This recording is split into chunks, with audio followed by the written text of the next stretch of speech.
चोरी जैसे गलत शब्दों का इस्तेमाल करके जनता को गुमराह करने का असफल प्रयास किया जाए भारत के संविधान का अपमान नहीं तो और क्या है। कुछ मतदाताओं द्वारा दोहरे मतदान के आरोप लगाए गए, सबूत मांगने पर जवाब नहीं मिला। ऐसे मिथ्या आरोपों से न तो चुनाव आयोग डरता है और न ही कोई मतदाता। और अब हम ये चोरी नहीं करने देंगे। और जहां भी ये चोरी हो रही है, चाहे बिहार में, चाहे महाराष्ट्र में, चाहे आसाम में, चाहे बंगाल में, हम इनकी चोरी पकड़कर जनता को दिखाने का काम करने जा रहे हैं। നമസ്കാരം. തോളിൽ തോക്ക് വെച്ച് വോട്ടർമാരെ ലക്ഷ്യമിട്ട് രാഷ്ട്രീയം കളിക്കരുത് എന്നാണ് വോട്ടുകൊള്ള ആരോപണം ഉയർത്തിയ രാഹുൽ ഗാന്ധിക്കുള്ള തെരഞ്ഞെടുപ്പ് കമ്മീഷന്റെ മറുപടി. എല്ലാം നിയമാനുസരണവും സുതാര്യവുമെന്ന് വാദിച്ച മുഖ്യ തെരഞ്ഞെടുപ്പ് കമ്മീഷണർ ഗ്യാനേഷ് കുമാർ പക്ഷേ രാഹുൽ ഉന്നയിച്ച ചോദ്യങ്ങളിൽ അന്വേഷണത്തിന് തയ്യാറായില്ല. മെഷീൻ റീഡബിൾ വോട്ടർ പട്ടികയും CCTV ദൃശ്യങ്ങളും ആവശ്യപ്പെട്ട രാഹുൽ ഗാന്ധിയോട് വോട്ടർമാരുടെ സ്വകാര്യത ലംഘിച്ചതിന് മാപ്പ് പറയാനായിരുന്നു കമ്മീഷന്റെ മറുപടി. ചുരുക്കത്തിൽ ആരോപണങ്ങൾ അടിസ്ഥാനരഹിതമാണെന്ന കനപ്പിച്ച നിലപാടിൽ ജനാധിപത്യ ഇന്ത്യയിൽ പ്രതിപക്ഷം ഉയർത്തിയ ഏറ്റവും ഗൗരവമേറിയ വിഷയത്തെ നിർവീര്യമാക്കാനുള്ള ശ്രമമായിരുന്നു 1.5 മണിക്കൂർ നീണ്ട തിരഞ്ഞെടുപ്പ് കമ്മീഷന്റെ ഇന്നത്തെ വാർത്താ സമ്മേളനം. രാഹുലും തേജസ്വിയും നയിക്കുന്ന വോട്ടർ അധികാർ യാത്രയ്ക്ക് ബീഹാറിൽ തുടക്കമാകുമ്പോൾ കോടിക്കണക്കിന് വരുന്ന രാജ്യത്തെ വോട്ടർമാർക്ക് മുന്നിൽ കണക്ക് ബോധിപ്പിക്കാൻ തിരഞ്ഞെടുപ്പ് കമ്മീഷന് സാധിച്ചു. എൻകൗണ്ടർ പരിശോധിക്കുന്നു. പ്രേക്ഷകർക്ക് സ്വാഗതം.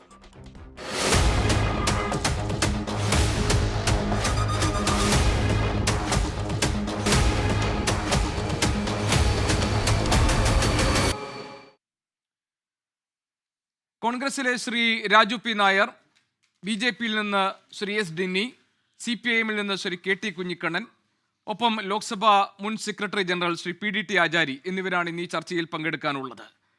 രാഷ്ട്രീയ പാർട്ടി പ്രതിനിധികളിലേക്ക് ഈ ചർച്ചയുമായി പോകുന്നതിന് മുൻപ് ശ്രീ PDT ആചാരിയോട് എനിക്ക് തുടക്കത്തിൽ ചില ചോദ്യങ്ങൾ ചോദിക്കാനാണ്. ഞാൻ അദ്ദേഹത്തിലേക്ക് ആ ചോദ്യങ്ങളുമായി പോവുകയാണ്. അദ്ദേഹത്തിൽ നിന്നാണ് ഈ ചർച്ച തുടങ്ങാൻ ഞാൻ ആഗ്രഹിക്കുന്നത്. ശ്രീ PDT ആചാരി സർ, തെരഞ്ഞെടുപ്പ് കമ്മീഷന് രാഷ്ട്രീയ പാർട്ടികളോട് വിവേചനമൊന്നുമില്ലെന്നും കമ്മീഷന്റെ തോളിൽ തോക്കുവെച്ച് വോട്ടർമാരെ ലക്ഷ്യമിട്ട് രാഷ്ട്രീയം കളിക്കുന്നത് അനുവദിക്കില്ല എന്നുമാണ് മുഖ്യ തെരഞ്ഞെടുപ്പ് കമ്മീഷണർ ഗ്യാനേഷ് കുമാർ ഇന്ന് വാർത്താ സമ്മേളനത്തിൽ പറഞ്ഞത്. രാഹുൽ ഗാന്ധി ഉയർത്തിയ വോട്ടുകൊള്ള ആരോപണത്തിന് ഒരു കമ്മീഷന്റെ അന്തസ്സിനും ഉത്തരവാദിത്വത്തിനും യോജിച്ച രീതിയിൽ ഇന്ന് മുഖ്യ തെരഞ്ഞെടുപ്പ് കമ്മീഷണർ മറുപടി പറഞ്ഞു എന്ന് താങ്കൾക്ക് തോന്നുന്നുണ്ടോ? ചോദ്യത്തിന് മറുപടി പറയുന്നതിന് മുമ്പ് ഒരു കാര്യം ഞാൻ പറയാൻ ആഗ്രഹിക്കുകയാണ്. അതായത് ആസ് എ വോട്ടർ, ഒരു വോട്ടർ എന്നുള്ള രീതിയിൽ ഈ ഇലക്ഷൻ കമ്മീഷന്റെ പ്രവർത്തനങ്ങൾ ഞാൻ വളരെ കാര്യമായിട്ട് ശ്രദ്ധിക്കുക ഒരാളാണ്. കാരണം ഞാൻ 40 വർഷം പാർലമെന്റിൽ ഉണ്ടായിരുന്ന ആ സമയത്തൊക്കെ എനിക്ക് പേഴ്സണലായിട്ട് ഇതിൽ എക്സ്പീരിയൻസും ഉണ്ട്. അതായത് 2007 പ്രസിഡന്റിന്റെ തെരഞ്ഞെടുപ്പിൽ ഇലക്ഷൻ കമ്മീഷൻ എന്നെയാണ് റിട്ടേണിംഗ് ഓഫീസറായിട്ട് നിയമിച്ചിരുന്നത്. അപ്പൊ ആ സമയത്ത് ഇലക്ഷൻ കമ്മീഷനുമായിട്ട് വളരെ ക്ലോസ് ആയിട്ട് അവരുടെ കാര്യങ്ങൾ ശ്രദ്ധിക്കാനും വളരെ ക്ലോസ് ആയിട്ട് ഇന്ററാക്ട് ചെയ്യാനും ഒക്കെ ഉള്ള അവസരങ്ങൾ ഉണ്ടായിട്ടുണ്ട്. അപ്പൊ ഇലക്ഷൻ കമ്മീഷനെ കുറിച്ച് എന്നും ഒരു വിശ്വാസം, അവരുടെ ഒരു ഇംപാർഷ്യാലിറ്റി, അവരുടെ ഒബ്ജക്ടിവിറ്റി, അവരുടെ ഫെയർനെസ്, ഈ കാര്യങ്ങളിലൊക്കെ നമുക്ക് വളരെ മതിപ്പുണ്ടായിരുന്ന ഒരു കാര്യമാണ്. പക്ഷെ അത് ഇപ്പൊ രാഹുൽ ഗാന്ധിയുടെ ഈ പ്രസ് കോൺഫറൻസിന് ശേഷം ഒരു സാധാരണ വോട്ടർ എന്നുള്ള രീതിയിൽ എൻ്റെ മനസ്സിലും ചില ആശങ്കകളും സംശയങ്ങളും ഒക്കെ വന്നു കൂടിയിട്ടുണ്ട്. അതായത് ഈ ഒരു അഡ്രസ്സിൽ 80 പേര് അല്ലെങ്കിൽ 100 പേരുടെ പേരുകൾ കടന്നുകൂടുക, അതുപോലെ തന്നെ ഒരു വോട്ടറുടെ അച്ഛൻ്റെ പേര് XYZ എന്ന് പറയുക, അഡ്രസ് ഇല്ലാതിരിക്കുക, അങ്ങനെയൊക്കെയുള്ള പല കാര്യങ്ങളും രാഹുൽ ഗാന്ധി അന്ന് ചൂണ്ടിക്കാണിക്കുകയുണ്ടായി. അപ്പൊ അത് തീർച്ചയായിട്ടും സംശയം എല്ലാ വോട്ടേഴ്സിന്റെ മനസ്സിൽ ഉണ്ടാക്കിയിട്ടുണ്ട്. പക്ഷെ അത് മാത്രമല്ല, അതിനുശേഷം ഈ BJP പാർട്ടി, ഭരിക്കുന്ന പാർട്ടിയുടെ ഒരു വക്താവ് വേറെ ചില കോൺസ്റ്റിറ്റ്യുവൻസിയിൽ ഇതുപോലുള്ള കാര്യങ്ങൾ നടന്നിട്ടുണ്ട് എന്ന് പറഞ്ഞു കഴിഞ്ഞപ്പോൾ അപ്പൊ ആ ഒരു സംശയം കുറെ കൂടെ ബലപ്പെടുകയായിരുന്നു. അപ്പോൾ ഇലക്ഷൻ കമ്മീഷന്റെ പ്രവർത്തനത്തിൽ എന്തോ സാരമായ തകരാറുണ്ട് എന്നുള്ള ഒരു ചിന്താഗതി, ഒരു ഫീലിംഗ് നമ്മുടെ മനസ്സിൽ വളരെ ശക്തമായി വന്നിട്ടുണ്ട്. അപ്പോൾ ആ ഒരു പശ്ചാത്തലത്തിലാണ് ഈ ഇലക്ഷൻ കമ്മീഷന്റെ ഇന്നത്തെ ഈ പ്രസ് കോൺഫറൻസ് നമ്മൾ കാണേണ്ടത്. ഇലക്ഷൻ കമ്മീഷന്റെ പ്രസ് കോൺഫറൻസിനെ കുറിച്ചൊരു വിലയിരുത്തൽ നടത്തിയാൽ അത് കാതലായ അടിസ്ഥാനപരമായ പ്രശ്നങ്ങൾ അതിന് ഉത്തരം പറയാതെ വളരെ ജനറൽ ആയിട്ടുള്ള ചില സ്റ്റേറ്റ്മെന്റുകൾ നടത്തുകയാണ് ഈ പ്രസ് കോൺഫറൻസിൽ ഇലക്ഷൻ കമ്മീഷൻ ചെയ്തിരിക്കുന്നതെന്നാണ് എൻ്റെ അഭിപ്രായം.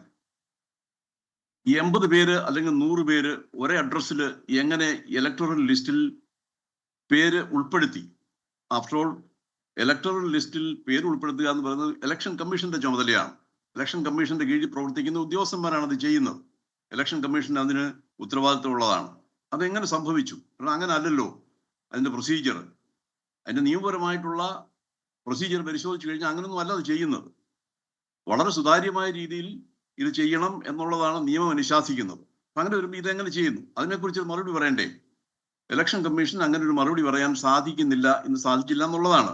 മറ്റു കാര്യങ്ങളൊക്കെ വോട്ടർമാരുടെ തോളിൽ വെച്ച് വെടിവെക്കരുത് എന്നൊക്കെ പറയുന്നതൊക്കെ ശരി. അതൊക്കെ ഒരുപക്ഷെ ഈ ചർച്ച കാണുന്ന പ്രേക്ഷകർക്കും സംശയം ഉണ്ടാകാൻ ഇടയുള്ള ഒരു ഭാഗം, ഈ വോട്ടർ പട്ടിക തയ്യാറാക്കുന്ന സംവിധാനം ഉൾപ്പെടെ ആ പ്രക്രിയ ഉൾപ്പെടെയുള്ള കാര്യങ്ങൾ വിശദീകരിക്കുകയായിരുന്നല്ലോ യഥാർത്ഥത്തിൽ ഇന്ന് മുഖ്യ തെരഞ്ഞെടുപ്പ് കമ്മീഷണർ ചെയ്ത്. അദ്ദേഹം പറയുന്നത് തെരഞ്ഞെടുപ്പ് കമ്മീഷന്റെ നിർദ്ദേശപ്രകാരം ഇപ്പോൾ ഒരു ഇലക്ട്രൽ രജിസ്ട്രേഷൻ ഓഫീസർ അദ്ദേഹം അല്ലെങ്കിൽ അവർ ബൂത്ത് തല ഓഫീസർമാരുടെ സഹായത്തോടെ ഒരു വോട്ടർ പട്ടികയ്ക്ക് അന്തിമ രൂപം നൽകുന്നു. അതിനുശേഷം ഈ ഉദ്യോഗസ്ഥർക്ക് പട്ടികയിൽ തിരുത്തൽ വരുത്താനുള്ള ഉത്തരവാദിത്വവുമുണ്ട്. ഈ കരട് പട്ടിക തയ്യാറായി കഴിഞ്ഞാൽ അത് ഡിജിറ്റലായും കടലാസായും അതിൻ്റെ പകർപ്പ് രാഷ്ട്രീയ പാർട്ടികൾക്ക് കൊടുക്കുന്നു. ഈ രാഷ്ട്രീയ പാർട്ടികൾക്ക് ഈ വോട്ടർ പട്ടികയിൽ സൂക്ഷ്മ പരിശോധന നടത്താം. അതിൽ പരാതികളുണ്ടെങ്കിൽ അവർക്ക് ബോധ്യപ്പെടുത്താം. ആ പരാതികൾ സംബന്ധിച്ച കാര്യങ്ങൾ നൽകിക്കഴിഞ്ഞാൽ അതിൽ വേണ്ട ഭേദഗതികൾ തിരുത്തലുകൾ വരുത്താൻ കഴിയും. ചില രാഷ്ട്രീയ പാർട്ടികൾ മാത്രം അവരുടെ ബൂത്ത് തലത്തിലുള്ള ഏജന്റുമാരെ കൊണ്ട് ഈ പട്ടിക കൃത്യസമയത്ത് പരിശോധിച്ച് തെറ്റുകൾ ചൂണ്ടിക്കാണിക്കും. ഇങ്ങനെ വളരെ സുതാര്യമായ രീതിയിൽ രാഷ്ട്രീയ പാർട്ടികൾക്ക് ഉത്തരവാദിത്വത്തോടുകൂടി ഇടപെടാൻ പാകത്തിലാണ് ഈ വോട്ടർ പട്ടിക തയ്യാറാക്കുന്നത് എന്നാണ് തെരഞ്ഞെടുപ്പ് കമ്മീഷണർ ഇന്ന് വാർത്താ സമ്മേളനത്തിൽ വിശദീകരിച്ചത്. താങ്കളും കണ്ടു കാണുമല്ലോ. അപ്പോൾ ഇതിൻ്റെ പ്രക്രിയ വളരെ സുതാര്യമാണ്. ഇപ്പോൾ ബീഹാറിലെ സാഹചര്യത്തിൽ ഇപ്പോൾ മുഖ്യ തെരഞ്ഞെടുപ്പ് കമ്മീഷണർ പറയുന്നത് വോട്ടർ പട്ടിക പുതുക്കേണ്ടി വരും, ഒരു സ്പെഷ്യൽ ഇൻറ്റൻസീവ് റിവിഷൻ വേണ്ടി വരും. അത് ബീഹാറിൽ മാത്രമല്ല മറ്റ് സംസ്ഥാനങ്ങളിലേക്കും കൊണ്ടുവരേണ്ടി വരും. അതൊരു ശുദ്ധീകരണ പ്രക്രിയയാണ് എന്ന നിലയിലാണ് അദ്ദേഹം അതിനെ അവതരിപ്പിച്ചിട്ടുള്ളത്. അപ്പോൾ ഇതിൽ ഏതു ഭാഗത്താണ് പിഴവുകൾ സംഭവിച്ചതായി ആചാര്യ സാർ താങ്കളെപ്പോലുള്ളവർ കാണുന്നത്? ഇപ്പോൾ തെരഞ്ഞെടുപ്പ് കമ്മീഷൻ കൃത്യമായി മറുപടി പറഞ്ഞില്ല എന്ന് പറയുമ്പോഴും സംവിധാനങ്ങളും പ്രക്രിയയും സുതാര്യമാണ് എന്ന് വാദിക്കാനായിരുന്നില്ലേ അവർ ഇന്ന് ശ്രമിച്ചത്? ഈ BLA എന്ന് പറയുന്ന ആ വകുപ്പുകാര്, അതായത് നമ്മുടെ പാർട്ടിയുടെ ഏജൻസ് ആണ്. BLA എന്ന് പറഞ്ഞാൽ ബൂത്ത് ലെവൽ ഏജൻസ് എന്ന് പറയുന്ന ആളുകൾ. അവര് ഇത് പരിശോധിച്ചിട്ടുണ്ടോ എന്നൊക്കെയുള്ള കാര്യങ്ങളൊന്നും പൊളിറ്റിക്കൽ പാർട്ടീസ് പറയേണ്ട മറുപടിയാണ്. അതിനെക്കുറിച്ച് നമുക്ക് അറിയത്തില്ല. കാരണം അത് ഗ്രൗണ്ട് ലെവലിൽ എന്താ നടക്കുന്നു എന്നുള്ള കാര്യത്തിനെ കുറിച്ച് എനിക്കറിയത്തില്ല. അത് പൊളിറ്റിക്കൽ പാർട്ടീസ് അഡ്രസ് ചെയ്യേണ്ട ഒരു ചോദ്യമാണ്. അതല്ലാതെ ഇപ്പോ ഈ ബീഹാറിൽ നടക്കുന്ന ഈ ഇന്റൻസീവ് റിവിഷൻ എന്ന് പറയുന്ന ആ ഒരു പ്രക്രിയ, എൻ്റെ അഭിപ്രായത്തിൽ അതിനകത്ത് നിയമപരമായ സീരിയസ് ആയ ചില പെശകുകളുണ്ട്. ഒന്നാമത്തെ കാര്യം, ഈ റെപ്രസെന്റേഷൻ ഓഫ് പീപ്പിൾ ആക്ട് 1950 അനുസരിച്ച് റിവിഷൻസ് നടക്കുന്നത് 3 തരത്തിലുള്ള റിവിഷൻസ് ആണ് നടക്കുന്നത്. ഒന്ന്, ഈ ഇലക്ഷന് മുമ്പ് നടക്കുന്ന റിവിഷൻ, അത് പാർലമെന്റിന്റെ ആയാലും അസംബ്ലിയുടെ ആയാലും. കാരണം ഇലക്ടറൽ ലിസ്റ്റ് എന്ന് പറഞ്ഞാൽ പാർലമെന്റിന് പ്രത്യേകമായ ഇലക്ടറൽ ലിസ്റ്റ് ഇല്ലല്ലോ. അത് അസംബ്ലിയുടെ ഇലക്ടറൽ ലിസ്റ്റ് തന്നെയാണ് പാർലമെന്റിന്റെയും ഇലക്ടറൽ ലിസ്റ്റ്, അല്ലെ വോട്ടേഴ്സ് ലിസ്റ്റ് എന്ന് പറയുന്നത്. അപ്പൊ ഈ ഇലക്ഷൻസ് നടക്കുന്നതിന് മുമ്പ് ഇത് നടത്തേണ്ടതാണ്. അതോ അല്ലെങ്കിൽ എല്ലാ വർഷവും ഇലക്ഷൻ കമ്മീഷന്റെ പ്രത്യേകമായ ഓർഡർ അനുസരിച്ച് റിവിഷൻ നടത്താം. ആ റിവിഷൻ ഒന്നുകിൽ സമ്മറി റിവിഷൻ ആകാം, അല്ലെങ്കിൽ ഇന്റൻസീവ് റിവിഷൻ ആകാം. മൂന്നാമത് ഒരു റിവിഷനെ കുറിച്ച് ഈ റെപ്രസെന്റേഷൻ ഓഫ് പീപ്പിൾ ആക്ട് 1950 പറയുന്നത്, ഏതെങ്കിലും കോൺസ്റ്റിറ്റ്യുവൻസിയിൽ, അതൊരു കോൺസ്റ്റിറ്റ്യുവൻസി ബേസ്ഡ് ആയിട്ടുള്ള ഒരു revision, special revision, special revision എന്നാ പറയുന്നത്. ഈ സ്പെഷ്യൽ ഇന്റൻസീവ് റിവിഷൻ എന്ന് പറഞ്ഞൊരു ടേം ഈ ലോയിൽ ഒരിടത്തും ഇല്ല. സ്പെഷ്യൽ റിവിഷൻ എന്നാണ് അതിൽ പറയുന്നത്. ആ സ്പെഷ്യൽ റിവിഷന് ഉള്ളൊരു വ്യത്യാസം എന്ന് പറയുന്നത്, ഏതെങ്കിലും നിയോജക മണ്ഡലങ്ങളിൽ എന്തെങ്കിലും പ്രത്യേകമായ സാഹചര്യങ്ങളിൽ കൂടുതൽ ആളുകൾ വന്ന് താമസിക്കുകയും അതുപോലെ ഉള്ള സാഹചര്യങ്ങൾ ഉണ്ടായിട്ടുണ്ടെങ്കിൽ അത് പ്രത്യേകമായി ഒരു സ്പെഷ്യൽ റിവിഷൻ നടത്താൻ ഇലക്ഷൻ കമ്മീഷൻ ഓർഡർ കൊടുക്കാം. അതിന് കാരണങ്ങളും കാണിക്കണം. അതാണ് പറയുന്നത്. ഇതിപ്പോ ഇലക്ഷൻ കമ്മീഷൻ അതിനകത്ത് ഒരു വലിയ കൺഫ്യൂഷൻ ഉണ്ടാക്കി വെച്ചിരിക്കുകയാണ്. കാരണം ഇന്റൻസീവ് റിവിഷൻ എന്ന് പറയുന്നത്, സ്പെഷ്യൽ ഇന്റൻസീവ് റിവിഷൻ എന്ന് പറഞ്ഞാൽ അങ്ങനെ ഒരു കാര്യം അതിനകത്തില്ല. ഒന്നുകിൽ ഈ ആനുവൽ റിവിഷൻ നടത്തുന്നത് അത് ഇന്റൻസീവ് റിവിഷൻ ആകാം, സമ്മറി റിവിഷൻ ആകാം. പക്ഷെ സ്പെഷ്യൽ റിവിഷൻ എന്ന് പറയുന്നത് കോൺസ്റ്റിറ്റ്യുവൻസികളിൽ മാത്രം ഒതുങ്ങി നിൽക്കുന്ന ഒരു എക്സസൈസ് ആണ്. അതുപോലെ തന്നെ അങ്ങനെയുള്ള എക്സസൈസിന് ഈ ക്വാളിഫയിങ് ഡേറ്റ് ഇല്ല. പക്ഷെ ഇവരുടെ ഈ എക്സസൈസിൽ അവർ ക്വാളിഫയിങ് ഡേറ്റ് വെച്ചിരിക്കുന്നത് ജൂലൈ 1 മറ്റോ ആണെന്ന് തോന്നുന്നു. സാധാരണഗതിയിൽ റിവിഷൻ നടക്കുന്നത് ജനുവരി 1 അത് നിയമത്തിൽ അതിന് വ്യവസ്ഥ ചെയ്തിരിക്കുന്നതാണ്. നിയമത്തിലാണെന്ന് പറഞ്ഞിരിക്കുന്നത് ജനുവരി 1 അതിന്റെ ഡേറ്റ്, ക്വാളിഫയിങ് ഡേറ്റ് എന്ന് പറയുന്നത്. ഇവര് ക്വാളിഫയിങ് ഡേറ്റ് ഈ ഇന്റൻസീവ് റിവിഷനിൽ വെച്ചിരിക്കുന്നത് ജൂലൈ ആണ്. അത് ഇവിടുന്ന് എന്ത് അടിസ്ഥാനത്തിലാണത് ചെയ്തതെന്നുള്ളത് എനിക്കൊന്നും മനസ്സിലായിട്ടില്ല ഇതുവരെ. ആ ഒരു കൺഫ്യൂഷൻ ഇന്ന് നിലനിൽക്കുന്നുണ്ട്. പിന്നെ ഈ ഇന്റൻസീവ് റിവിഷൻ നടക്കുന്നത് ഒരു മാസം കൊണ്ട് ഒരു ഇന്റൻസീവ് റിവിഷൻ അല്ലെങ്കിൽ 2 മാസം കൊണ്ട് ഒരു ഇന്റൻസീവ് റിവിഷൻ നടക്കുക എന്ന് പറഞ്ഞാൽ അതൊരു കോൺട്രഡിക്ഷൻ ഇൻ ടേംസ്. അതങ്ങനെയല്ല അത് നടത്തേണ്ടത്, ഈ ഇന്റൻസീവ് റിവിഷൻ എന്ന് പറയുന്നത്. അപ്പൊ അതില് ഇപ്പൊ ധാരാളം കേസുകൾ, ധാരാളം കംപ്ലൈൻസുകൾ അതിനെക്കുറിച്ച് വന്നിട്ടുണ്ട്. പക്ഷെ ഇലക്ഷൻ കമ്മീഷന്റെ അവകാശം എന്ന് പറയുന്നത് 7,24,000 ഏതാണ്ട് പറയുന്നുണ്ട്. അത്രയും ആളുകളുടെ കയ്യിൽ നിന്ന് എന്യൂമറേഷൻ ഫോംസ് കിട്ടിയിട്ടുണ്ട് എന്നൊക്കെ പറയുന്നു. പക്ഷെ അതുകൊണ്ട് കാര്യമായില്ലല്ലോ. കാരണം ഡോക്യുമെന്റ്സ് സബ്മിറ്റ് ചെയ്തില്ലെങ്കിൽ ആ ഡോക്യുമെന്റ്സ് സബ്മിറ്റ് ചെയ്യാത്ത ആളുകളെല്ലാം ഔട്ടാണ്. അതായത് സിറ്റിസൺഷിപ്പ് ഇല്ല എന്നുള്ള ഒരു കാരണം, അതാണ് പ്രധാന പ്രശ്നം. സിറ്റിസൺസ് അല്ല, സിറ്റിസൺഷിപ്പിന് വേണ്ടിയുള്ള ഡോക്യുമെന്റ്സ് കാണിക്കണം എന്ന് പറഞ്ഞു. ഇപ്പം സുപ്രീം കോടതി പറഞ്ഞിട്ടുണ്ട് ഈ ഇത് നമ്മുടെ ആധാർ കാർഡ് അത് അംഗീകരിക്കാം. പക്ഷെ നേരത്തെ ഇലക്ഷൻ കമ്മീഷൻ ഇറക്കിയ ഈ ഡോക്യുമെന്റ്സിന്റെ ലിസ്റ്റിൽ ആധാർ കാർഡ് ഉണ്ടായിരുന്നില്ല. അതുപോലെ തന്നെ ആചാര്യ സാർ, ഇന്ന് ദ ഹിന്ദു എന്ന പത്രം അത് വളരെ വിശദമായി എങ്ങനെയാണ് ഈ വോട്ടർ പട്ടികയിൽ ഇടം നേടുന്ന അതിനു വേണ്ടിയിട്ടുള്ള രേഖകൾ നൽകുന്ന പ്രക്രിയയിൽ തന്നെ വലിയൊരു വിഭാഗം അതിൽ നിന്ന് നിഷ്കാസിതരാകുന്നത് എന്നത് സംബന്ധിച്ച് വലിയ വിശദമായ റിപ്പോർട്ട് ദ ഹിന്ദു പത്രം നൽകിയിട്ടുണ്ട്. താങ്കൾ കണ്ടു കാണും. അതില് എനിക്ക് പറയാനുള്ളത്, ഈ വോട്ടേഴ്സ്, അതായത് ഈ സിറ്റിസൺഷിപ്പിന്റെ കാര്യം തീരുമാനിക്കുന്നത് ഇലക്ഷൻ കമ്മീഷൻ അല്ല എന്നുള്ളത് ഇപ്പൊ പരക്കെ അറിയപ്പെടുന്ന ഒരു കാര്യമാണ്. അതിപ്പോ ആർട്ടിക്കിൾസിലൊക്കെ ആയിട്ട് വന്നിട്ടുണ്ട്. ഇലക്ഷൻ കമ്മീഷന്റെ ചുമതലയല്ലത്. അത് വാസം പറഞ്ഞാൽ ഹോം മിനിസ്ട്രി ആണ് ഈ ലോ അഡ്മിനിസ്റ്റർ ചെയ്യുന്നത്. അപ്പൊ അതുകൊണ്ട് ഇലക്ഷൻ ഈ സിറ്റിസൺഷിപ്പ് തെളിയിക്കാൻ വേണ്ടി എന്തെല്ലാം ഡോക്യുമെന്റ്സ് വേണോ അത് തീരുമാനിക്കേണ്ടത് ഗവൺമെന്റ് ആണ്. അത് ഗവൺമെന്റ് തീരുമാനിച്ച് അത് പബ്ലിഷ് ചെയ്യേണ്ടതാണ്. ഇന്ന ഡോക്യുമെന്റ്സ് ആണ് ഒരാള് സിറ്റിസൺ ആണെന്ന് തെളിയിക്കേണ്ടത് എന്ന് അവർ പറയേണ്ടതാണ്. ഇതിപ്പോ അതിന് പോലെ ഇലക്ഷൻ കമ്മീഷനാണ് ആ റോൾ നിർവഹിക്കുന്നത്. അത് തന്നെ കോൺസ്റ്റിറ്റ്യൂഷൻ അനുസരിച്ച് തെറ്റായ ഒരു സംഗതിയാണ്. അപ്പൊ ഇങ്ങനെ പല കാര്യങ്ങളും ഇതില് സംഭവിക്കുന്നുണ്ട്. അതിന് ഒരു പല കാര്യങ്ങളിലും ഒരു ക്ലാരിറ്റി ഇല്ലാത്ത ഒരവസ്ഥയിലേക്ക് മാറിയിരിക്കുകയാണ്. ശരി ആചാര്യ സാർ, ഞാൻ ഒരു പ്രധാനപ്പെട്ട പോയിന്റിലേക്ക് കൂടി വരട്ടെ. മെഷീൻ റീഡബിൾ വോട്ടർ പട്ടികയും അതുപോലെ തന്നെ CCTV ദൃശ്യങ്ങളും പുറത്തുവിടണം എന്നത് രാഹുൽ ഗാന്ധിയുടെ ഒരു ആവശ്യമായിരുന്നു. അത് ചെയ്യാതിരിക്കുന്നതിന് തെരഞ്ഞെടുപ്പ് കമ്മീഷൻ പറയുന്ന ഒരു ന്യായമുണ്ട്. ഇപ്പോൾ മെഷീൻ റീഡബിൾ വോട്ടർ പട്ടികയുടെ കാര്യത്തിൽ 2019 സുപ്രീം കോടതി വിധിയെക്കുറിച്ചാണ് തെരഞ്ഞെടുപ്പ് കമ്മീഷൻ പറയുന്നത്. അത് വോട്ടർമാരുടെ സ്വകാര്യത ലംഘിക്കുന്ന ഒന്നാണെന്നും അത് നിരോധിക്കപ്പെട്ടിട്ടുണ്ട്. അതുകൊണ്ട് മെഷീൻ റീഡബിൾ വോട്ടർ പട്ടിക നൽകാൻ കഴിയില്ല. പകരം EPIC നമ്പർ നൽകിയിട്ട് വേണമെങ്കിൽ അത് സെർച്ച് ചെയ്താൽ ലിസ്റ്റുകൾ എടുക്കാമെന്നാണ്. മാത്രമല്ല, ഈ രാഹുൽ ഗാന്ധി ഈ വോട്ട് ചോരി എന്ന ആരോപണം ഉന്നയിക്കുമ്പോൾ അദ്ദേഹം കുറെ ഉദാഹരണങ്ങൾ കാണിച്ചുകൊണ്ട് കുറെ വോട്ടർമാർക്ക് എന്തൊക്കെ സംഭവിച്ചു എന്ന് കാണിച്ചുകൊണ്ടാണ് അദ്ദേഹം അത് ഈ രാജ്യത്തെ ജനങ്ങളെ മുന്നിൽ ആ വിഷയം അവതരിപ്പിച്ചത്. അതും ഒരു വലിയ സ്വകാര്യത ലംഘനമായിട്ടാണ് ഇന്ന് തെരഞ്ഞെടുപ്പ് കമ്മീഷൻ ചിത്രീകരിച്ചത്. ഇത് ഈ പറയുന്നത് നിയമപരമായി നിലനിൽക്കുന്നതാണോ ആചാര്യ സർ? പ്രത്യേകിച്ചും ഈ മെഷീൻ റീഡബിൾ വോട്ടർ പട്ടിക നൽകാൻ കഴിയില്ല എന്ന തെരഞ്ഞെടുപ്പ് കമ്മീഷന്റെ നിലപാട്. ആ ഒരു സ്റ്റാൻഡിന് ഇന്ന് യാതൊരു സാങ്കത്യവും ഇല്ലല്ലോ. കാരണം സുപ്രീം കോടതി ഓൾറെഡി ഇന്ററിം ഓർഡറിൽ പറഞ്ഞിരിക്കുന്നത് അങ്ങ് കാണിക്കണമെന്നാണ്.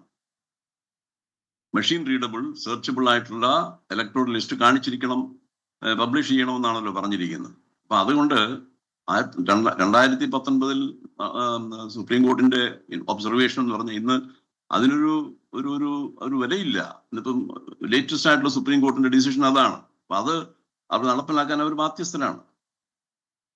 അതായത് ഫലത്തിൽ ശ്രീ PDT ആചാര്യ, താങ്കളെപ്പോലൊരാൾ വിലയിരുത്തുമ്പോൾ രാഹുൽ ഗാന്ധി ഉന്നയിച്ച പ്രധാനപ്പെട്ട ആരോപണങ്ങൾക്കൊന്നും ഈ രാജ്യത്തെ വോട്ടർമാരെ വിശ്വാസത്തിലെടുക്കാൻ പാകത്തിലൊരു വിശദീകരണമോ അതിലൊരു അന്വേഷണത്തിനുള്ള സന്നദ്ധതയോ ഒന്നും പ്രകടിപ്പിക്കാതെ വഴുതി മാറുന്ന ഒരു നിലപാടാണ് ഇന്ന് തെരഞ്ഞെടുപ്പ് കമ്മീഷൻ സ്വീകരിച്ചത്. അങ്ങനെയാണോ താങ്കൾ അതിനെ കാണുക? എൻ്റെ അഭിപ്രായത്തിൽ പല അടിസ്ഥാനപരമായ പല കാര്യങ്ങളും പല പ്രശ്നങ്ങളും ഇലക്ഷൻ കമ്മീഷൻ അഡ്രസ് ചെയ്തിട്ടില്ല എന്നുള്ളത് തന്നെയാണ്. ഇലക്ഷൻ കമ്മീഷൻ കുറെ കൂടെ സുതാര്യമായി കുറെ കൂടെ റെസ്പോൺസീവായി ഈ പ്രശ്നങ്ങളെയൊക്കെ അഭിമുഖീകരിക്കേണ്ടതാണ് എന്നുള്ളതാണ് എൻ്റെ അഭിപ്രായം. കാരണം അത് അവരുടെ ചുമതലയാണ്, അവരുടെ കോൺസ്റ്റിറ്റ്യൂഷണൽ ആയിട്ടുള്ള അവരുടെ ഒബ്ലിഗേഷനും അവരുടെ റെസ്പോൺസിബിലിറ്റിയാണ്. അത് ആ രീതിയിൽ ഇന്ന് ഇലക്ഷൻ കമ്മീഷൻ എല്ലാ ചോദ്യങ്ങൾക്കും വ്യക്തമായ മറുപടി പറയാൻ കഴിഞ്ഞില്ല. അവരത് അവോയ്ഡ് ചെയ്തിട്ടുണ്ട്. പിന്നെ ജനറൽ ആയിട്ടുള്ള പല കാര്യങ്ങളിലേക്കും കടന്നു പോയിട്ടുമുണ്ട്. അതാണ് എൻ്റെ അഭിപ്രായം. ശരി, വളരെയധികം നന്ദി ശ്രീ PDT ആചാര്യ ഈ ചർച്ചയിൽ പങ്കെടുക്കാൻ താങ്കൾ എത്തിയതിന്. ഞാൻ മറ്റ് രാഷ്ട്രീയ പാർട്ടി പ്രതിനിധികളിലേക്ക് ഈ ചർച്ചയുമായി പോവുകയാണ്. ശ്രീ രാജു പി നായർ, ഇപ്പോൾ കർണാടകത്തിലെ മഹാദേവപുരയുടെ കാര്യമാണെങ്കിലും മഹാരാഷ്ട്രയിലെ ഈ ലോക്സഭാ തെരഞ്ഞെടുപ്പിലും നിയമസഭാ തെരഞ്ഞെടുപ്പിലേക്കും വന്ന മാറ്റങ്ങൾ ഷിഫ്റ്റിന്റെ കാര്യത്തിലാണെങ്കിലും അതല്ല കേരളം ഉൾപ്പെടെ എവിടെ നിന്ന് ഉയരുന്ന ആക്ഷേപങ്ങളുടെ കാര്യത്തിലും തെരഞ്ഞെടുപ്പ് കമ്മീഷൻ ഇന്ന് പറഞ്ഞത് അതിൽ മറ്റ് പരിശോധനകളൊന്നും ഇനി ഉണ്ടാകാൻ പോകുന്നില്ല. കാരണം വേണ്ട വിധത്തിൽ പരാതികൾ ഉന്നയിച്ച് ആ നിയമാനുസരണം ആ വിഷയത്തെ അഡ്രസ്സ് ചെയ്യുന്നതിന് പകരം വോട്ടുകൊള്ള എന്ന ആരോപണം ഉന്നയിച്ചുകൊണ്ട് രാജ്യത്തെ വോട്ടർമാരെ അപകീർത്തിപ്പെടുത്താനും അവരുടെ സ്വകാര്യത ലംഘിക്കാനുമുള്ള നീക്കമാണ് രാഹുൽ ഗാന്ധി നടത്തിയതെന്ന് പറഞ്ഞുകൊണ്ട് ഇതിനെ ഈ മുഴുവൻ ആരോപണങ്ങളെയും നിർവീര്യമാക്കുന്ന തരത്തിലാണ് തെരഞ്ഞെടുപ്പ് കമ്മീഷൻ ഇന്ന് ഈ വിഷയത്തോട് പ്രതികരിച്ചിരിക്കുന്നത്. എങ്ങനെയാണ് കോൺഗ്രസ് ഇതിനെ കാണുന്നത്? പ്രധാനമായും ഇപ്പോഴും രാഹുൽ ഗാന്ധി പറയുന്നത് ഈ ബീഹാറിൽ നടക്കുന്ന ഈ സ്പെഷ്യൽ ഇന്റൻസീവ് റിവിഷൻ വലിയൊരു വിഭാഗം ജനങ്ങളെ ഒഴിവാക്കുകയും താല്പര്യമുള്ള ആളുകളെ ഉൾപ്പെടുത്തുകയും ചെയ്യുന്നതാണ്. ഇതിന്റെ മറ്റൊരു രൂപമാണ് മഹാരാഷ്ട്രയിൽ കണ്ടത്. അതാണ് നിയമസഭാ തെരഞ്ഞെടുപ്പിൽ വന്ന 1 കോടി വോട്ടുകൾ പുതുതായി ചേർത്തു എന്നായിരുന്നു അദ്ദേഹം ഉന്നയിച്ച ആരോപണം. ഈ ആരോപണത്തിനൊക്കെ തെളിവുകൾ ചോദിക്കുകയാണ് മുഖ്യ തെരഞ്ഞെടുപ്പ് കമ്മീഷണർ. എങ്ങനെ പ്രതികരിക്കും കോൺഗ്രസ്? എന്ത് നിലപാട് സ്വീകരിക്കും കോൺഗ്രസ് ഇതിൽ? ഗോപികൃഷ്ണൻ, ഓഗസ്റ്റ് 7 രാഹുൽ ഗാന്ധി നടത്തിയ പത്രസമ്മേളനവും അതിനുശേഷം നടന്നിട്ടുള്ള മാധ്യമങ്ങളിൽ വന്ന വാർത്തകളും എല്ലാം കണ്ടതിന് ശേഷവും എങ്കിലും ഇന്ത്യ പോലൊരു ജനാധിപത്യ രാജ്യത്ത് അങ്ങനെ ഒരു ഭരണഘടനാ സ്ഥാപനം കള്ളത്തരം കാണിക്കുമോ എന്ന് സംശയം ആർക്കെങ്കിലും ഉണ്ടായിരുന്നെങ്കിൽ തെരഞ്ഞെടുപ്പ് കമ്മീഷൻ ഇന്നത് ദൂരീകരിച്ചു കൊടുത്തിട്ടുണ്ട്. ഞങ്ങൾ വളരെ കൃത്യമായി ഈ കള്ളത്തരമാണ് കാണിക്കുന്നതെന്ന് ആ പാവപ്പെട്ട സുമനസ്സുകൾക്ക് കൂടി ബോധ്യപ്പെടുത്തി കൊടുത്തിട്ടുണ്ട്. അതാണ് ഇന്നത്തെ പത്രസമ്മേളനത്തിൽ നടന്നത്. എന്തൊക്കെ പരിഹാസ്യമായ വാദങ്ങളാണ് മുന്നോട്ട് വെച്ചതെന്ന് ആലോചിച്ച് നോക്കൂ. ഇവിടെ ഞങ്ങൾ ഈ ആരോപണം ഉന്നയിച്ചപ്പോൾ തന്നെ പറഞ്ഞതെന്താ, ഇത് ഇന്ത്യ മുഴുവനായിട്ട് നടന്ന ചില സംസ്ഥാന തെരഞ്ഞെടുപ്പുകളിലും ലോക്സഭാ തെരഞ്ഞെടുപ്പിലും നടന്ന അട്ടിമറിയാണ്. ആ അട്ടിമറിയെ സംബന്ധിച്ച് ഞങ്ങൾക്ക് ഒട്ടേറെ വിവരങ്ങളുണ്ടായിരുന്നു. പക്ഷേ ആ വിവരങ്ങൾ ഞങ്ങൾ രാഹുൽ ഗാന്ധി രാഹുൽ വെറുതെ നിന്നുകൊണ്ട് ഒരു ആരോപണം ആകാശത്തേക്ക് വെക്കുന്നത് പോലെ ആരോപണം വെച്ച് പോകുന്നതിന് പകരം അദ്ദേഹം ഈ പ്രതിബന്ധങ്ങളെല്ലാം തെരഞ്ഞെടുപ്പ് കമ്മീഷൻ ഉണ്ടാക്കാൻ നോക്കിയിരുന്നു. വെച്ചാൽ ഇതിന് കൃത്യമായിട്ടൊരു പഠനം നടക്കരുത് എന്നുള്ള ഉദ്ദേശത്തോടു കൂടി ചില സ്കിറ്റിലൊക്കെ കാണുന്ന പോലെ 25,000 രൂപ വിവാഹമോചനത്തിന് കൊടുക്കാൻ പറയുമ്പോൾ 1 രൂപയുടെ നാണയത്തൊട്ട് കൊണ്ടേ കൊടുത്തിട്ട് ദാ വേണമെങ്കിൽ എണ്ണിയെടുത്തോ എന്ന് പറയുന്ന പോലെ രാഹുൽ ഗാന്ധിയുടെ കയ്യിലോട് നീ കൊണ്ടുപോയി പുഴുങ്ങി തിന്ന് എന്ന് പറയുന്ന പോലെ കുറേ പേപ്പറുകൾ മെഷീൻ റീഡബിൾ ഫോർമാറ്റ് പോലും അല്ലാതെ കൊടുത്തു കഴിഞ്ഞപ്പോൾ അദ്ദേഹം ഈസിയായി ഉദ്ദേശിച്ചത് അത് കേട്ടു പോയി, ഇനിയിപ്പോൾ അതിനകത്ത് വേറെ പ്രശ്നമൊന്നും ഉണ്ടാവില്ല എന്നുള്ളതാണ്. പക്ഷേ അത് പോരാടാൻ നിശ്ചയിച്ചുറപ്പിച്ച രാഹുൽ അത് ചൂണ്ടിക്കാട്ടിയെടുത്തത് ബാംഗ്ലൂർ സെൻട്രൽ എന്ന് പറയുന്ന ലോക്സഭാ മണ്ഡലത്തിൽ മാത്രം നടന്ന ക്രമക്കേടായിട്ടല്ല, മറിച്ച് ഈ രാജ്യത്ത് മുഴുവൻ നടന്ന ക്രമക്കേടിൽ ഞങ്ങൾ പഠിച്ച് കൃത്യമായ കണക്കുകൾ വെച്ച് ഉന്നയിക്കുന്ന ഒരു ടെസ്റ്റ് കേസ് ആണ് ബാംഗ്ലൂർ സെൻട്രൽ എന്നാണ്. അത് രാജ്യത്ത് മുഴുവൻ നടക്കുന്ന തട്ടിപ്പായിട്ട് മാറിക്കൊണ്ടിരിക്കുന്നത് നിങ്ങൾ ഉൾപ്പെടെ, തൃശ്ശൂർ ഉൾപ്പെടെ, തൊട്ടപ്പുറത്ത് ബാംഗ്ലൂർ നോർത്തിൽ ഉൾപ്പെടെ മറ്റു പല സ്ഥലങ്ങളിലും ഉള്ള കാര്യങ്ങൾ പിന്നീട് റിപ്പോർട്ട് ചെയ്യപ്പെട്ടിട്ടുണ്ട്. ഇപ്പോഴും പൊതുസമൂഹത്തിന് ഇത് സംബന്ധിച്ച് രാജ്യത്ത് ഏതളവിലാണ് ഇത്തരത്തിൽ ജനാധിപത്യം അട്ടിമറിക്കപ്പെടുന്ന ശ്രമം നടത്തിയത് എന്നറിയണമെങ്കിൽ അതിന് കൃത്യമായ ഡാറ്റ അവലോകനം ചെയ്യണം. നിഷ്പക്ഷമായിട്ട് പ്രവർത്തിക്കുന്ന ഒരു തെരഞ്ഞെടുപ്പ് കമ്മീഷൻ ഈ രാജ്യത്ത് വ്യവസ്ഥാപിതമായ ഒരു ഭരണഘടനാ സംവിധാനത്തിൽ ജനങ്ങൾക്ക് വിശ്വാസം വേണം എന്ന് ചിന്തിക്കുന്ന ഒരു തെരഞ്ഞെടുപ്പ് കമ്മീഷനാണെങ്കിൽ ഇന്ന് ആ പ്രതിപക്ഷത്തിൻ്റെ കയ്യിലേക്ക് അവരാഗ്രഹിക്കുന്ന ആവശ്യപ്പെടുന്ന ഡാറ്റ കൊടുത്തിട്ട് നിങ്ങൾ പഠിച്ചിട്ട് കാര്യങ്ങൾ പറയൂ, നമുക്ക് പരിശോധിക്കാം എന്ന് പറയണമായിരുന്നു. ഇന്ന് ജ്ഞാനേഷ് കുമാർ പറഞ്ഞത് തന്നെ എന്താ, 45 ദിവസത്തിനുള്ളിൽ ഇതിനെ സംബന്ധിച്ച കാര്യം ഉന്നയിച്ചില്ലെങ്കിൽ അത് നിലനിൽക്കുന്നത് ലീഗലി ടെനബിൾ അല്ല എന്ന് പറയുന്ന ജ്ഞാനേഷ് കുമാർ തന്നെ ഇന്ന് അതിൽ നിന്ന് മാറി. ഞാൻ ചോദിക്കുന്നത് ഒരു നിയോജക മണ്ഡലത്തിൻ്റെ വിഷയമല്ലല്ലോ പറഞ്ഞത്. ഈ 23B എന്ന് പറയുന്നത് ഈ പറയുന്ന കോടിക്കണക്കിന് വോട്ടർമാരുടെ തട്ടിപ്പ് നടത്തിയതിന് വേണ്ടിയിട്ട് മറുപടി കൊടുക്കാൻ കഴിയുന്ന ഒരു പ്രൊവിഷനാണോ? ഏതെങ്കിലും ഒരു തെരഞ്ഞെടുപ്പിനെ ചോദ്യം ചെയ്യുന്നതാണോ? അല്ലല്ലോ. ഇതാ സ്വതന്ത്ര ഇന്ത്യയിൽ ഒരിക്കലും. ഞാൻ ഇടയ്ക്ക് ഒരു കാര്യം ചോദിച്ചോട്ടെ. അതായത് ഇപ്പോൾ ഇന്ന് തെരഞ്ഞെടുപ്പ് കമ്മീഷണർ പറഞ്ഞത് ഈ വോട്ടർ പട്ടിക തയ്യാറാക്കുന്ന ഘട്ടത്തിൽ തന്നെ ഇത് രാഷ്ട്രീയ പാർട്ടികൾക്ക് കൈമാറുകയും സൂക്ഷ്മ പരിശോധനകൾക്ക് വിധേയമാക്കാൻ അവർക്ക് അനുവാദം നൽകുകയും പരാതികളുണ്ടെങ്കിൽ ആ ഘട്ടത്തിൽ തന്നെ ഉന്നയിക്കാനുള്ള അവസരം ഉണ്ടാകുകയും ചെയ്തു. അതെല്ലാം കഴിഞ്ഞ് തെരഞ്ഞെടുപ്പും കഴിഞ്ഞ് ഭരണത്തിലിരിക്കുന്ന ഘട്ടത്തിൽ ഇത്തരം ആരോപണങ്ങൾ ഉന്നയിക്കുന്നതും ഇതുപോലെ തെളിവുകളില്ലാതെ കാര്യങ്ങൾ അവതരിപ്പിക്കുകയും ചെയ്യുന്നു എന്നാണല്ലോ തെരഞ്ഞെടുപ്പ് കമ്മീഷണർ പറഞ്ഞത്. അതിനെങ്ങനെയാണ് മറുപടി പറയുക? ഗോപീഷ്ണൻ, അത് സംഘടനാ ദൗർബല്യത്തെ കുറിച്ചൊരു ചർച്ചയാണെങ്കിൽ നമുക്ക് ആ ചർച്ച പിന്നെ നടത്താം, കുഴപ്പമില്ല. നമുക്കൊരു സംഘടനാ ദൗർബല്യത്തെ കുറിച്ചുള്ള ചർച്ചയാണെങ്കിൽ നമുക്കത് നടത്താം. ഇന്ന് അർബൻ നഗരങ്ങളിൽ ഫ്ലാറ്റുകളിൽ ഉൾപ്പെടെ രാഷ്ട്രീയ പ്രവർത്തനം നടത്താൻ കഴിയാത്ത സാഹചര്യമുള്ള യാഥാർത്ഥ്യമൊക്കെ അവിടെ മാറി നിൽക്കട്ടെ. ഞാൻ മറ്റൊരു ചോദ്യം ഇതിന് മറുപടിയായിട്ട് ചോദിക്കാം. ഗോപികൃഷ്ണൻ ഈ തെരഞ്ഞെടുപ്പിൽ മത്സരിക്കാൻ ഉദ്ദേശിക്കുകയാണ്.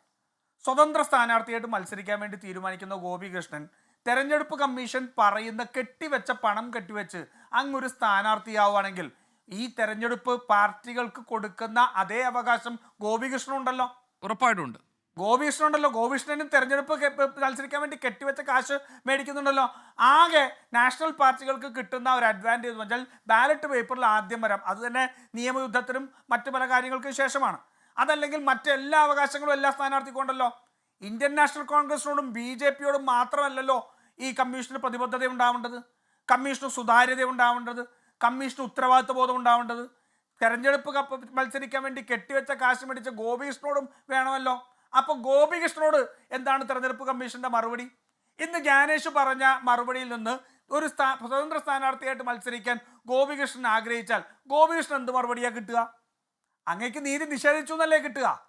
ആ നീതി നിഷേധം ഈ രാജ്യത്ത് നടന്നു എന്നുള്ളതാണ് പറയുന്നത്. രണ്ടാമത്തെ കാര്യം, തെരഞ്ഞെടുപ്പ് വോട്ടർ പട്ടികയുടെ അഡീഷണൽ വോട്ടർ സിസ്റ്റം ഇറങ്ങിക്കഴിഞ്ഞാൽ പിന്നെ ഒരു ആക്ഷേപം ഉന്നയിക്കാൻ കഴിയില്ല. പല തട്ടിപ്പുകളും നടന്നിട്ടുള്ളത് തെരഞ്ഞെടുപ്പ് സമയത്തുള്ള സ്ക്രൂട്ടിനി കഴിഞ്ഞതിന് ശേഷം ആ കിട്ടുന്ന അപേക്ഷകൾ, ആ അപേക്ഷകൾക്ക് ശേഷം ഇറങ്ങുന്ന അന്തിമ വോട്ടർ സിസ്റ്റാണ്. ആ അന്തിമ വോട്ടർ സിസ്റ്റിൽ പേര് വന്നാൽ അയാൾക്ക് വോട്ട് ചെയ്യാനുള്ള അവകാശമുണ്ടെന്ന് മാത്രമേ പറയാൻ കഴിയുള്ളൂ. എത്ര ലാഘവത്തോടു കൂടിയാണ് ഇന്ന് തെരഞ്ഞെടുപ്പ് കമ്മീഷൻ ഇരട്ട വോട്ടുകൾ ഉണ്ടാവും എന്ന് പറയുന്നത്. ഒന്ന് ആലോചിച്ച് നോക്കൂ. ഒരാൾക്ക് 2 ID കാർഡും ഉണ്ടായിരിക്കാം എന്നൊരു തെരഞ്ഞെടുപ്പ് കമ്മീഷൻ ഈ രാജ്യത്ത് ഈ തെറ്റിനെ മറച്ചു വെക്കാൻ വേണ്ടി നടത്തുന്ന ന്യായീകരണം കാണുമ്പോൾ ആ കഷ്ടം എന്നല്ലാണ്ട് എന്തു പറയാൻ പറ്റും? യാഥാർത്ഥ്യമാണ്. അത് തെരഞ്ഞെടുപ്പ് കമ്മീഷനെ ചതിച്ച് അല്ലെങ്കിൽ തെരഞ്ഞെടുപ്പ് കമ്മീഷനെ തെറ്റിദ്ധരിച്ച് ഒരാൾ ഉണ്ടാവുന്ന ക്രിമിനൽ കുറ്റമാണ്. ആ ക്രിമിനൽ കുറ്റത്ത് അതുണ്ടാവാം എന്ന് പറഞ്ഞാൽ ഇതിനേക്കാൾ നല്ലത് അമിത്ഷാ വന്നിട്ട് തെരഞ്ഞെടുപ്പ് കമ്മീഷന് വേണ്ടി പത്രസമ്മേളനം നടത്തുന്നതായിരിക്കും. ഇതിനേക്കാൾ നല്ലത് അതായിരുന്നു. കാരണം അപ്പോൾ കുറച്ച് ജനങ്ങളെങ്കിലും ഈ സാധനം ഇപ്പോഴും എന്തോ ആണ് എന്ന് വിശ്വസിച്ചിരിക്കുമായിരുന്നല്ലോ. തെരഞ്ഞെടുപ്പ് കമ്മീഷൻ BJP-യുടെ സഖ്യകക്ഷിയായി മാറിയിരിക്കുന്നു. BJP-ക്ക് വേണ്ടി തെരഞ്ഞെടുപ്പ് അട്ടിമറിക്കുന്ന കമ്മീഷനായിട്ട് ഇന്ന് തെരഞ്ഞെടുപ്പ് കമ്മീഷൻ മാറിയിരിക്കുകയാണ്. ഒരൊറ്റ ചോദ്യത്തിന് മറുപടി കൊടുക്കാൻ കഴിഞ്ഞോ? മെഷീൻ റീഡബിൾ വോട്ടർ സിസ്റ്റത്തെ കുറിച്ച് പറഞ്ഞു, അതിന് മറുപടിയില്ല.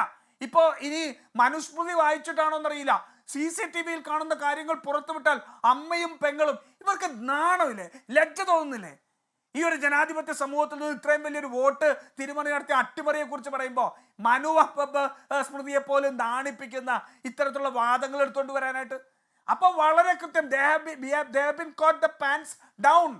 അവർ വളരെ കൃത്യമായിട്ട് BJP-ക്ക് വേണ്ടി തെരഞ്ഞെടുപ്പ് അട്ടിമറിച്ചപ്പെട്ടിരിക്കുന്നു എന്നുള്ളത് ജനങ്ങൾക്ക് ബോധ്യപ്പെടുന്ന രീതിയിൽ ഇന്ന് തുണി ഉരിഞ്ഞ് നിൽക്കുകയാണ്. നഗ്നരായിട്ട് ഇന്ന് ജനങ്ങളുടെ മുമ്പിൽ നിൽക്കുകയാണ്. ഒരു ചോദ്യത്തിനും മറുപടിയില്ല. മലയാളികളായ പത്രപ്രവർത്തകർ ഉൾപ്പെടെ ചോദിച്ചല്ലോ, നിങ്ങൾ രാഹുൽ ഗാന്ധിക്ക് നോട്ടീസ് അയച്ചു, എന്തുകൊണ്ട് അനുരാഗ് ഠാക്കൂറിന് നോട്ടീസില്ല?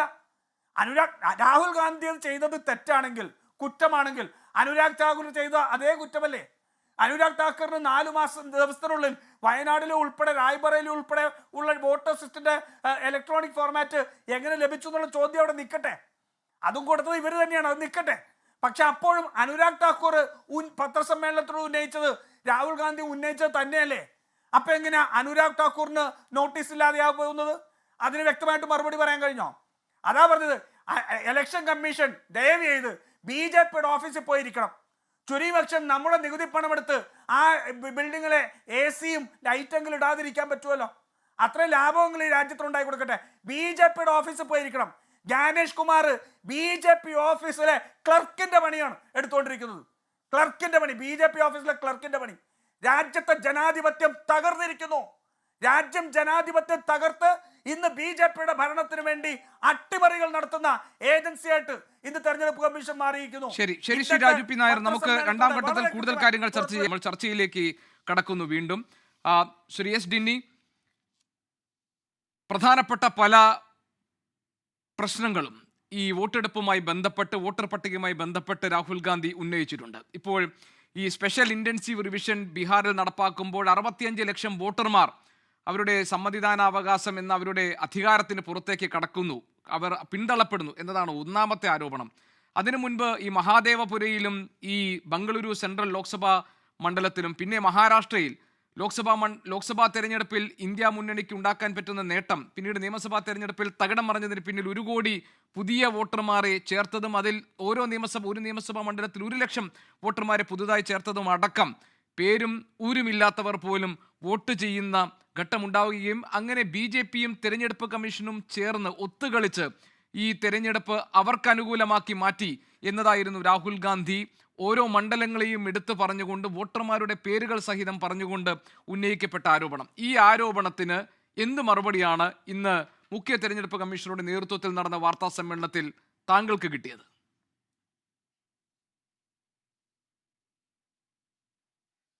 ഇന്ന് ഇലക്ഷൻ കമ്മീഷണർ അത് വെറും ഒരു പ്രസ് മീറ്റ് അല്ലായിരുന്നു. അത് ആരെങ്കിലും അഗെയിൻസ്റ്റ് ആയിട്ട് സംസാരിക്കുകയോ അല്ലെങ്കിൽ ആരെങ്കിലും താഴെ കാണിക്കാൻ വേണ്ടി അല്ലെങ്കിൽ നെഗറ്റീവായിട്ട് കാണിക്കാൻ വേണ്ടിയുള്ള ഒരു ശ്രമമല്ലായിരുന്നു. എനിക്ക് തോന്നുന്നു ഇന്ന് ഇലക്ഷൻ കമ്മീഷൻ ചെയ്തത് ഭാരതത്തിന്റെ. ശ്രീ എസ് ഡിനി, ഒന്ന് ക്ഷമിക്കണം, താങ്കൾ ചെറിയ സാങ്കേതിക പ്രശ്നം ഉണ്ടായിട്ടുണ്ട്. ഞാൻ ശ്രീ KT കുഞ്ഞിക്കണ്ണനിലേക്ക് പോയിട്ട് ഞാൻ താങ്കളിലേക്ക് തിരിച്ചവന്, അപ്പോഴേക്കും താങ്കളുടെ ഓഡിയോ ഇഷ്യൂ നമുക്ക് സോൾവ് ചെയ്യാം. ശ്രീ KT കുഞ്ഞിക്കണ്ണൻ, ഈ രാഹുൽ ഗാന്ധി ഉന്നയിക്കപ്പെട്ട ആരോപണങ്ങൾക്ക് മതിയായ രീതിയിൽ മറുപടി നൽകിയിട്ടില്ല എന്നത് തെരഞ്ഞെടുപ്പ് കമ്മീഷൻ ഇന്നത്തെ വാർത്താ സമ്മേളനത്തിൽ നമുക്ക് വ്യക്തമാണ്. കേരളത്തെ അപേക്ഷിച്ച് തൃശ്ശൂരിൽ ഇന്ന് കേന്ദ്രമന്ത്രി സുരേഷ് ഗോപി വളരെ നാളുകൾക്ക്, ഈ വിവാദങ്ങളൊക്കെ ഉണ്ടായി വളരെ നാളുകളുടെ മൗനത്തിന് ശേഷം ഇന്ന് പറഞ്ഞത് ചില വാനരന്മാർ ഉന്നയിക്കുന്ന പ്രശ്നത്തെക്കുറിച്ചാണ്. ഈ തൃശ്ശൂരിലെ വോട്ടർ പട്ടികയിലെ ക്രമക്കേട് അടക്കമുള്ള പ്രശ്നങ്ങളിൽ CPMന് കാര്യമായ വേവലാതി ഇല്ല എന്നുണ്ടോ? കാരണം മുഖ്യമന്ത്രിയൊന്നും ഈ വിഷയത്തിൽ വേണ്ട രീതിയിൽ പ്രതികരിച്ചിട്ടില്ല എന്ന ഒരു വിമർശനം CPM നേരിടുന്നുണ്ട്. എന്താണ് ശ്രീ KT കുഞ്ഞിക്കണ്ണൻ ഇന്ന് തെരഞ്ഞെടുപ്പ് കമ്മീഷൻ നടത്തിയ വാർത്താ സമ്മേളനത്തിലെ വിശദീകരണവും തൃശ്ശൂരിലെ ഈ വോട്ടർ പട്ടിക ക്രമക്കേടുമായി ബന്ധപ്പെട്ട വിവാദങ്ങളിലും താങ്കളുടെ ടേക്ക്? ഇലക്ഷൻ കമ്മീഷൻ ഉൾപ്പെടെയുള്ള ഭരണഘടനാ സ്ഥാപനങ്ങളെ തങ്ങളുടെ ദേശീയാധികാരം നിലനിർത്താൻ, രാജ്യത്തെ ഒരു സ്വേച്ഛാധിപത്യ വാഴ്ചയിലേക്ക് കൊണ്ടുപോകാൻ വളരെ സമർത്ഥമായ രീതിയിൽ ഉപയോഗപ്പെടുത്തുക എന്നതാണ് BJPയുടെ പ്രഖ്യാപിത നയം. BJP എന്ന് പറയുന്നത് RSS നയിക്കുന്ന ഒരു ഗവൺമെൻറ്റാണ്, ഒരു പാർട്ടിയാണ്, ഒരു NDA എന്ന് പറയുന്ന RSS ആണ് അതിനെ നയിക്കുന്നത്. RSSൻ്റെ ഒരു രാഷ്ട്രീയ അജണ്ടയിൽ ജനാധിപത്യത്തിൻ്റെ ഒരു സംവിധാനവും സുതാര്യമായി പ്രവർത്തിക്കണമെന്ന ആഗ്രഹമില്ല. അത്തരം സംവിധാനങ്ങളെ ഒന്നും അംഗീകരിക്കാത്ത ഒരു പ്രത്യയശാസ്ത്രമാണ് RSSൻ്റേത്. നമുക്കെല്ലാവർക്കും അറിയാലോ, ഈ ജ്ഞാനേഷ് കുമാറിനെ പോലുള്ള ചീഫ് ഇലക്ഷൻ കമ്മീഷൻ പത്രസമ്മേളനം നടത്തുമ്പോൾ ഇദ്ദേഹത്തെപ്പോലുള്ള ഒരാളെ, തങ്ങൾ പറയുന്നത് കേൾക്കുന്ന ഒരാളെ, അമിത്ഷായുടെ സഹകരണ മന്ത്രാലയത്തിൽ നിന്നാണ് അദ്ദേഹം ഇലക്ഷൻ കമ്മീഷൻ പദവിയിലേക്ക് വരുന്നത് എന്ന് നമുക്കറിയാം. അദ്ദേഹത്തെപ്പോലുള്ള ഒരാളെ ഈ ഇലക്ഷൻ കമ്മീഷനായിട്ട് നിയമിക്കാൻ കഴിയാവുന്ന ഇലക്ഷൻ കമ്മീഷനുടെ നിയമനത്തിനുള്ള പാനലിൽ, അതിൻ്റെ കമ്മിറ്റിയിൽ അതിന് തന്നെ ഭേദഗതി കൊണ്ടുവന്നവരാണ് അവർ. സുപ്രീം കോടതിയിൽ നിന്ന് ഒരു ജഡ്ജി, ചീഫ് ജസ്റ്റിസ് ഇതിൽ അംഗമായിരിക്കണം ഈ പാനലിൽ, ഈ സെലക്ഷൻ കമ്മിറ്റിയിൽ. അത് മാറ്റിയിട്ട് ആഭ്യന്തരമന്ത്രിയും പ്രധാനമന്ത്രിയും എന്ന് പറഞ്ഞാൽ അമിത്ഷായും നരേന്ദ്രമോദിയും ഒരു IAS കാരനും. അപ്പം സെലക്ഷൻ കമ്മിറ്റിയെ ഈ രീതിയിൽ ഇലക്ഷൻ കമ്മീഷൻ നിയമിക്കാനുള്ള കമ്മിറ്റിയിൽ തന്നെ ഭരണഘടനാ ഭേദഗതി വരുത്തി താങ്കൾക്ക് ഇഷ്ടം പോലെ പ്രവർത്തിക്കാൻ ഈ ജ്ഞാനേഷ് കുമാറിനെ പോലുള്ള ആളുകളെ കൊണ്ടുവരാനുള്ള ഭരണഘടനാ വിരുദ്ധമായ നടപടികൾ സ്വീകരിച്ചവരാണ് നമ്മുടെ രാജ്യം ഭരിക്കുന്ന ആളുകൾ. അവർക്ക് അവരുടെ താല്പര്യങ്ങൾക്ക് അനുസൃതമായ രീതിയിൽ BJPയുടെ ഒരു സബ് കമ്മിറ്റി പോലെയാണ് ഇലക്ഷൻ കമ്മീഷൻ, അതിൻ്റെ ചീഫ് ഇലക്ഷൻ കമ്മീഷണർ ഇന്ന് പത്രസമ്മേളനം നടത്തിയിരിക്കുന്നത്. ഉയർന്നു വന്ന ഒരൊറ്റ ആരോപണത്തിനും മറുപടി പറഞ്ഞിട്ടില്ല. വളരെ ഗൗരവാവഹമായ ആരോപണങ്ങളാണ് ഇലക്ഷൻ കമ്മീഷനെതിരായിട്ട് ഉയർന്നു വന്നത്. ഉദാഹരണങ്ങൾ വെച്ചുകൊണ്ടാണ് രാജ്യത്തിൻ്റെ പ്രതിപക്ഷ നേതാവ് അത് രാജ്യത്തെ മാധ്യമങ്ങൾക്ക് മുമ്പിൽ അവതരിപ്പിച്ചത്. അതിൻ്റെ അടിസ്ഥാനത്തിൽ ഉയർന്നു വന്ന ഒരു വിഷയത്തിനും മറുപടി പറയാതെ ഈ ആരോപണം ഉന്നയിച്ച ആള് ഭരണഘടനയോ ഇലക്ഷൻ കമ്മീഷനെയോ അഭിമാനിക്കുകയാണ്, അദ്ദേഹത്തിനെതിരായിട്ട് നടപടി സ്വീകരിക്കും എന്നൊക്കെയുള്ള രീതിയിലാണ് ഇലക്ഷൻ കമ്മീഷൻ ഭീഷണി മുഴക്കിയത്. അപ്പോൾ രാജ്യത്തിൻ്റെ ജനാധിപത്യ സംവിധാനത്തെ, തെരഞ്ഞെടുപ്പ് സംവിധാനത്തെ അങ്ങേയറ്റം ജനാധിപത്യ വിരുദ്ധമാക്കുന്ന, അങ്ങേയറ്റം തങ്ങളുടെ താല്പര്യങ്ങൾക്കനുസൃതമായ രീതിയിൽ ഉപയോഗിക്കാൻ കഴിയുന്ന രീതിയിലേക്ക് മാറ്റിയെടുത്ത് കഴിഞ്ഞിരിക്കുകയാണ്. ഇപ്പോൾ സ്പെഷ്യൽ ഇൻറ്റൻസീവ് റിവിഷൻ ബീഹാറിൽ നടക്കുകയാണ്. എന്താണ് യഥാർത്ഥത്തിൽ BJPക്ക് എതിരാവാൻ ഇടയുള്ള എല്ലാ സാമൂഹ്യ വിഭാഗങ്ങളെയും വോട്ടർ പട്ടികയിൽ നിന്ന് പുറത്താക്കുക എന്നുള്ളതാണ്. അത് അവരുണ്ടാക്കി വെച്ചിരിക്കുന്ന പൗരത്വ നിയമവുമായിട്ട് NRC ആയിട്ട് ബന്ധിപ്പിക്കുകയാണ്. ഇങ്ങനെയൊക്കെയുള്ള ഒരു സാഹചര്യത്തിൽ ഇലക്ഷൻ കമ്മീഷൻ ഇന്ന് നടത്തിയിരിക്കുന്ന വിശദീകരണത്തോടുകൂടി ഇവിടെ രാജു പി നായർ സൂചിപ്പിച്ചതുപോലെ തന്നെ കാര്യം കൃത്യമാണ്. അവർ കൃത്യമായ സംഘപരിവാർ അജണ്ടയിൽ നിന്നുകൊണ്ട് BJP ഗവൺമെൻറ്റിൻ്റെ താല്പര്യങ്ങൾക്കനുസൃതമായ രീതിയിലാണ് നീങ്ങുന്നത്. ഒന്നിനും അവർ മറുപടി പറഞ്ഞിട്ടില്ല. ഇപ്പോൾ എങ്ങനെയാണ് ഇത്രയധികം വ്യാജ എൻട്രികൾ ഉണ്ടായത്? ഇലക്ഷൻ കമ്മീഷൻ മറുപടി പറയട്ടെ. അതിനെന്താ ഇലക്ഷൻ കമ്മീഷൻ പറഞ്ഞ രാഷ്ട്രീയ പാർട്ടികളുടെ ഈ BLA-മാരുടെ ശ്രദ്ധക്കുറവാണ്. ആ സമയത്ത് അവസരമുണ്ടായിരുന്നു, അവർക്ക് വ്യാജ എൻട്രി ഉണ്ടായിട്ടുണ്ടെങ്കിൽ ചൂണ്ടിക്കാണിക്കാമായിരുന്നു.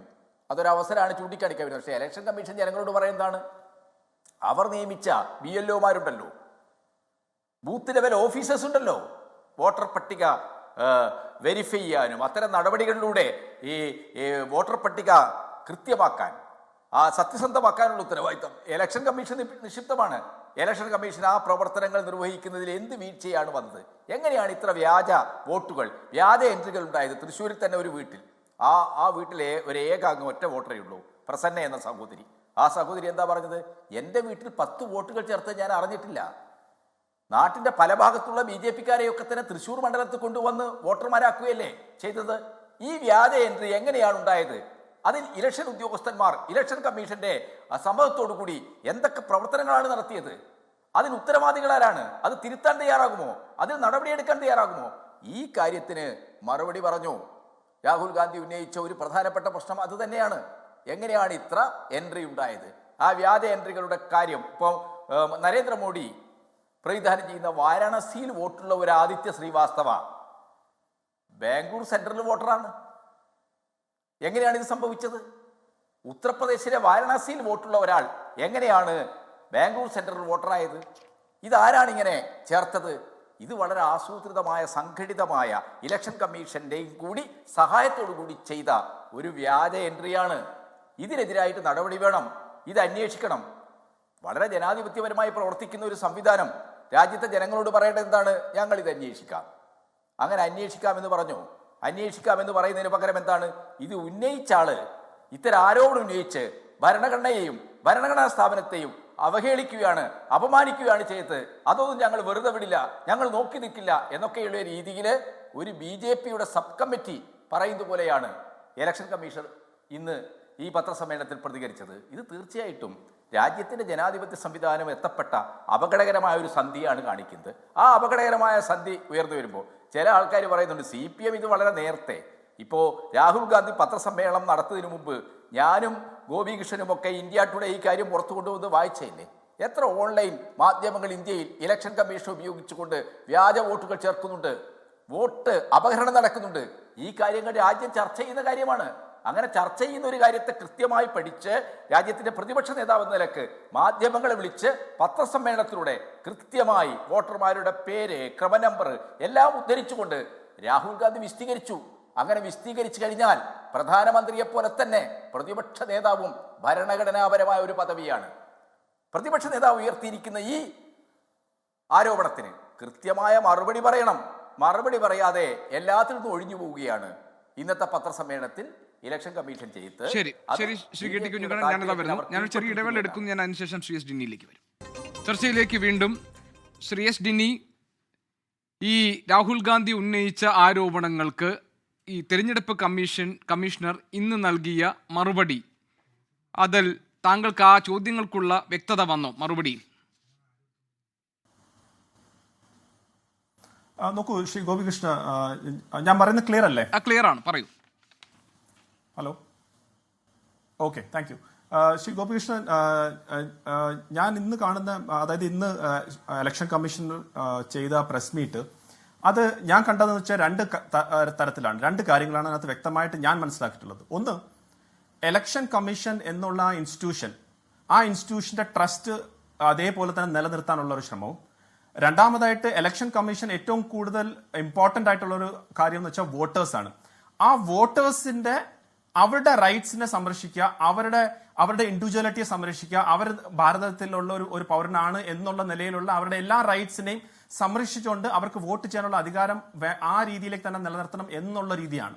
അതായിരുന്നു ഇന്നത്തെ അതിന്റെ ഒരു ജിസ്റ്റ് ഓഫ് തിങ്. അല്ലാതെ ഇലക്ഷൻ കമ്മീഷൻ എന്റെ ആ പ്രസ് മീറ്റിൽ അവരെല്ലാം ചെയ്യുന്ന കാര്യങ്ങൾ 100% കറക്റ്റ് ആണെന്നും അല്ലെങ്കിൽ അവർ ചെയ്യുന്നത് വേറൊന്നും ആരും സ്ക്രൂട്ടനൈസ് ചെയ്യേണ്ട എന്നൊന്നും ഒരിക്കലും പറഞ്ഞിട്ടില്ലാത്ത ഒരു രീതി. ഞാനൊന്ന് ഇടപെടുന്നതിൽ താങ്കൾ ക്ഷമിക്കണം.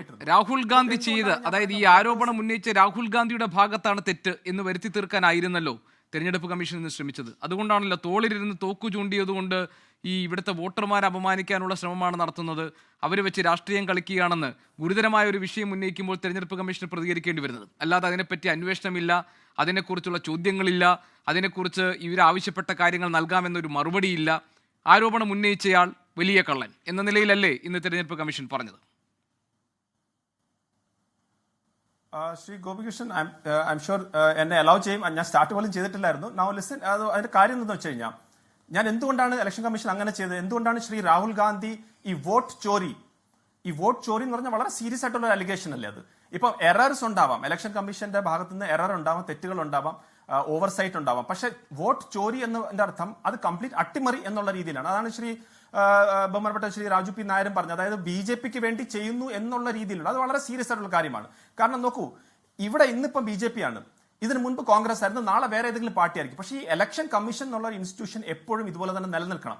അതല്ലെങ്കിൽ നമ്മുടെ ജനാധിപത്യം ഇല്ലാതാവും. ഇപ്പം ശ്രീ ഗോപികൃഷ്ണൻ പറഞ്ഞു ശ്രീ രാഹുൽ ഗാന്ധിയുടെ ആരോപണത്തിന്, ഓക്കെ, ഞാൻ അങ്ങനെയാണെങ്കിൽ ഞാൻ പല ഉദാഹരണം തരാം. പക്ഷെ എനിക്കറിയാം സമയം വളരെ കുറവാണ്. ഞാൻ ഒരൊറ്റ ഉദാഹരണത്തിന് തുടങ്ങാം, അതിൽ തന്നെ അതിന്റെ ക്ലാരിറ്റി കിട്ടും. നോക്കൂ, ഇവർ പല ഡാറ്റ കൊടുത്തു, അല്ലെങ്കിൽ പല ആളുകളുടെ പേരെടുത്തിട്ട് അവർ പറഞ്ഞു. അതിനകത്ത് ഒരു വ്യക്തി, ഒരു ലേഡി, ആ ലേഡിയുടെ പേര് മിൻറ്റ ദേവി എന്നുള്ളതായിരുന്നു. അവരെന്താണ് അതിനുവേണ്ടി അവർ ടീഷർട്ട് ഇട്ട് 124 നോട്ട് ഔട്ട് എന്ന് പറഞ്ഞ് പാർലമെന്റിന്റെ പുറത്ത് നിന്ന് ശ്രീമതി പ്രിയങ്ക ഗാന്ധിയും ബാക്കിയുള്ള എല്ലാ MPസും കൂടെ അവിടെ ടീഷർട്ട് ഇട്ടിട്ട് നിന്നു. അതിന്റെ എന്തായിരുന്നു പ്രശ്നം? അതിന്റെ പ്രശ്നം 1990 അവർ ജനിച്ചത്. അത് എറർ വന്ന് 1900 എന്ന് വന്നു, അത്രേ ഉള്ളൂ. അപ്പൊ 124 years ആയി. അപ്പൊ ആ സ്ത്രീ പറഞ്ഞത് നിങ്ങൾ എല്ലാവരും ഒന്ന് കേൾക്കണം.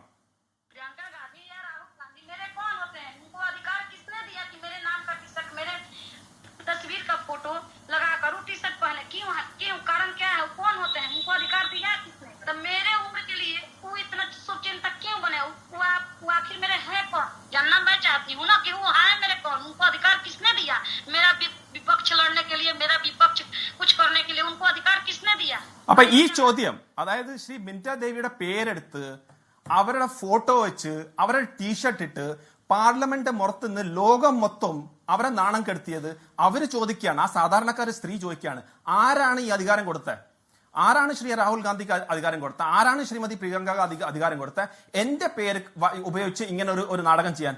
ഞാൻ ചോദിക്കുകയാണ്, ശ്രീ രാഹുൽ ഗാന്ധി, ശ്രീമതി പ്രിയങ്ക ഗാന്ധി, ശ്രീ രാജു പി നായർ ഈ ലേഡിയുടെ അടുത്ത് മാപ്പ് ചോദിക്കുമോ? ഈ ലേഡിയുടെ അടുത്ത് മാപ്പ് ചോദിക്കുമോ? നിങ്ങൾക്ക് മാപ്പ് പറയുമോ? അതായത് ഞങ്ങൾക്ക് തെറ്റുപറ്റി, ഞങ്ങൾ തെറ്റുപറ്റി. അപ്പൊ അങ്ങനാണെങ്കിൽ നിങ്ങൾ എന്ത് ക്രെഡിബിലിറ്റിയാണ് നിങ്ങൾക്കുള്ളത്?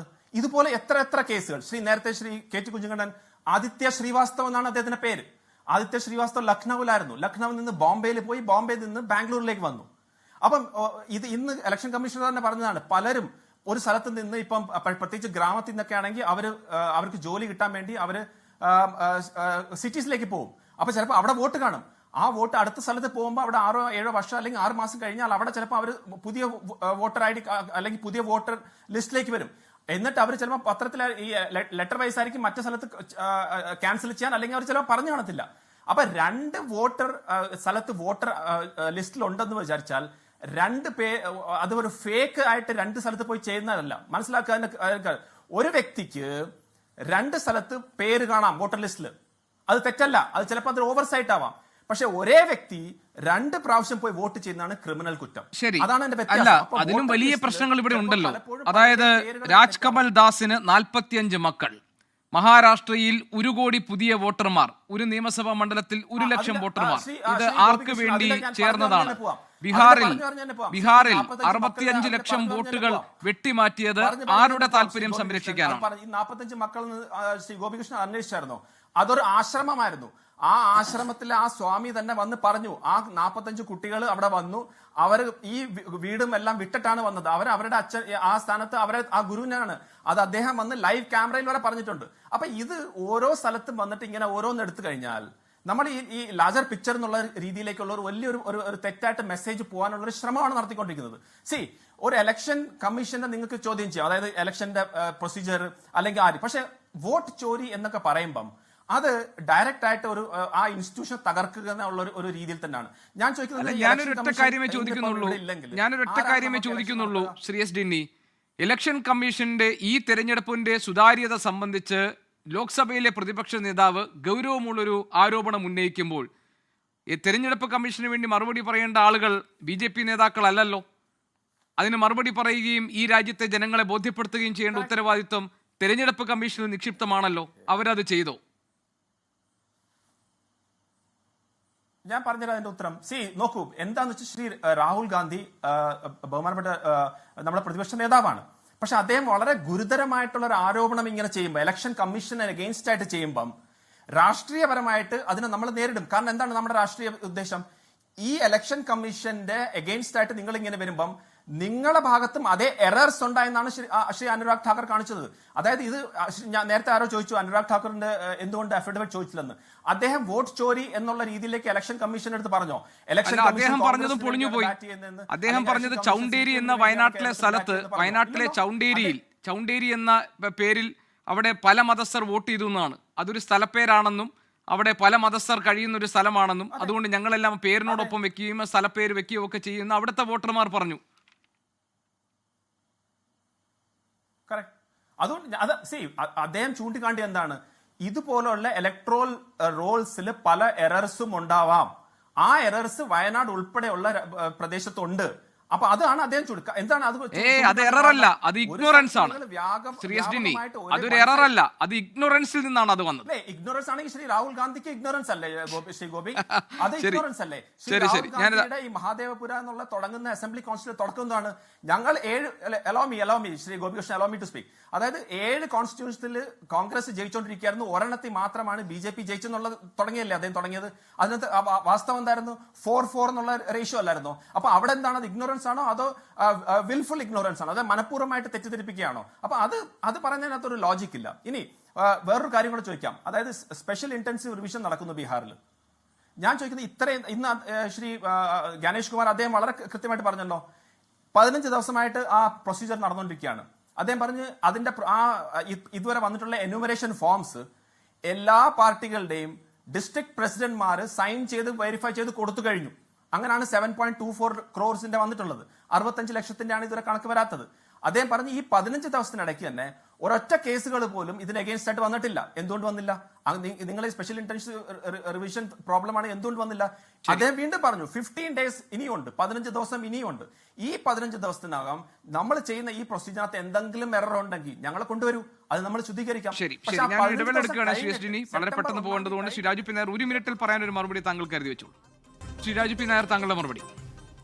ശ്രീ ഗോപികൃഷ്ണൻ, ഞാൻ പെട്ടെന്ന് പറഞ്ഞു തീർക്കാം. ഒന്ന്, ശ്രീ കേണൽ എസ് ഡിന്നിനെ ഞാൻ നേരത്തെ കണ്ടത് പെഹൽഗാം ആക്രമണത്തിലുള്ള പ്രതിരോധ വിദഗ്ധനായിട്ടായിരുന്നു. എങ്ങനെയാണ് മാനിപ്പുലേറ്റ് ചെയ്യപ്പെടുന്നത് അത് ജനങ്ങളൊന്ന് അറിഞ്ഞോട്ടെ എന്ന് വിചാരിച്ച് മാത്രം പറയുന്നതാണ്. പിന്നെ അദ്ദേഹം പറഞ്ഞത് ഇലക്ഷൻ കമ്മീഷന്റെയും വോട്ടർമാരുടെയും വിശ്വാസ്യത, ഇലക്ഷൻ കമ്മീഷണറുടെയും വോട്ടറുടെയും വിശ്വാസ്യത സംരക്ഷിക്കാൻ വേണ്ടി തെരഞ്ഞെടുപ്പ് കമ്മീഷൻ പറയുന്നത് ഞങ്ങൾ BJPക്കും കോൺഗ്രസിനും 2 തരത്തിലുള്ള നിയമം എടുക്കാതെ ഇവർ പറഞ്ഞ കാര്യങ്ങളിൽ ഞങ്ങൾ അന്വേഷണം നടത്താനും കുറ്റക്കാർക്കെതിരെ ശിക്ഷ നടപടിയെടുക്കാനും ഞങ്ങൾ തയ്യാറാവുന്നതാണ്. അങ്ങ് മറ്റേ മിൻഡാദേവി കുറിച്ച് മാപ്പ് ചോദിച്ചു. മിൻഡാദേവിക്ക് വേണമെങ്കിൽ സ്വകാര്യത നിശ്ചയത്തിൻ്റെ പേരിൽ രാഹുൽ ഗാന്ധിക്കെതിരെ കേസ് കൊടുത്തോട്ടെ. അതിൻ്റെ കൂട്ടത്തിൽ കുറേ സംഘികൾ അച്ഛന്മാർ DHF ഒക്കെ ഉണ്ടല്ലോ, ആ അച്ഛന്മാരും കൂടി അങ്ങ് പരാതി കൊടുത്തോട്ടെ, ഞങ്ങളപ്പോൾ അത് നോക്കിക്കോളാം. പിന്നെ ഇവിടെ Narendra Modi 2014 May 8 ട്വീറ്റാണ്, it is unfortunate that EC is not concerned about the institution neutrality and that is why our karyakartas have to embark on a satyagraha. വിദ്വേഷ പ്രസംഗം നടത്തിയതിന് ഇലക്ഷൻ കമ്മീഷൻ നോട്ടീസ് കൊടുത്തതിന് ആ ഇലക്ഷൻ കമ്മീഷന്റെ വിശ്വാസ്യതയെ ചോദ്യം ചെയ്ത ആളാണ് ഇന്നത്തെ പ്രധാനമന്ത്രി. ഡിന്നി പോയിട്ട് അതൊന്ന് പഠിക്കുക ആദ്യം, എന്നിട്ട് തെരഞ്ഞെടുപ്പ് കമ്മീഷനായിട്ട് പ്രവർത്തിക്കാൻ കഴിയണം എന്നുള്ളത് നിങ്ങൾ അന്വേഷിച്ച് പറയുക. എനിക്കറിയാം ശ്രീ ഡിന്നി, താങ്കൾക്ക് ആ ചെറിയ സാങ്കേതിക പ്രശ്നം കാരണമാണ് ആ സമയത്തിന്റെ പ്രശ്നം ഉണ്ടായത്. നമുക്ക് ഏതായാലും ഈ വരുന്ന ദിവസങ്ങളിൽ നമുക്ക് വിശദമായത് സംസാരിക്കാം, വിശദമായി ഈ കാര്യങ്ങൾ ചർച്ച ചെയ്യാം എന്ന് എനിക്ക് ഈ ഘട്ടത്തിൽ പറയാൻ കഴിയും. ഡിന്നി, താങ്കൾ പറഞ്ഞതുപോലെ സമയം താങ്കൾക്ക് കുറവാണ് ലഭിച്ചത്. അത് സാങ്കേതിക പ്രശ്നം ഉണ്ടായതുകൊണ്ടാണ്. താങ്കൾ ദയവായി ക്ഷമിക്കണം. നമുക്ക് അടുത്ത ചർച്ചയിൽ ഇത് വിശദമായി സംസാരിക്കാം. ഏതായാലും തെരഞ്ഞെടുപ്പ് കമ്മീഷന്റെ വിശദീകരണത്തിൽ ഒതുങ്ങുന്നതല്ല, അതിൽ തെളിയുന്നതല്ല രാഹുൽ ഗാന്ധി ഉന്നയിക്കപ്പെട്ട ആരോപണങ്ങൾ എന്നത് സാമാന്യ ബുദ്ധി ഉപയോഗിച്ച് ആലോചിച്ചാൽ നമുക്ക് മനസ്സിലാകും. അതേസമയം രാഹുൽ ഗാന്ധി ഉന്നയിച്ച പ്രശ്നങ്ങളിന്മേൽ അന്വേഷണം നടത്താൻ തയ്യാറാകാതിരിക്കുന്ന ഘട്ടത്തിൽ എന്തായിരിക്കും ഇനി പ്രതിപക്ഷത്തിന്റെ അടുത്ത നീക്കം എന്നത് ഒരു രാഷ്ട്രീയ കൗതുകമുണർത്തുന്ന ചോദ്യമാണ്. അതോടൊപ്പം രാജ്യത്തെ കോടിക്കണക്കിന് വരുന്ന വോട്ടർമാർ ആകാംക്ഷയോടുകൂടി കാത്തിരിക്കുന്ന ഒന്നുകൂടിയാണ്. ആ ലൈനിൽ നമുക്ക് ഇന്ന് ഈ ചർച്ച അവസാനിപ്പിക്കാം. എൻകൗണ്ടർ ഇവിടെ പൂർത്തിയാകുന്ന മറ്റൊരു വിഷയവുമായി നാളെ ഇതേ സമയം. Good night.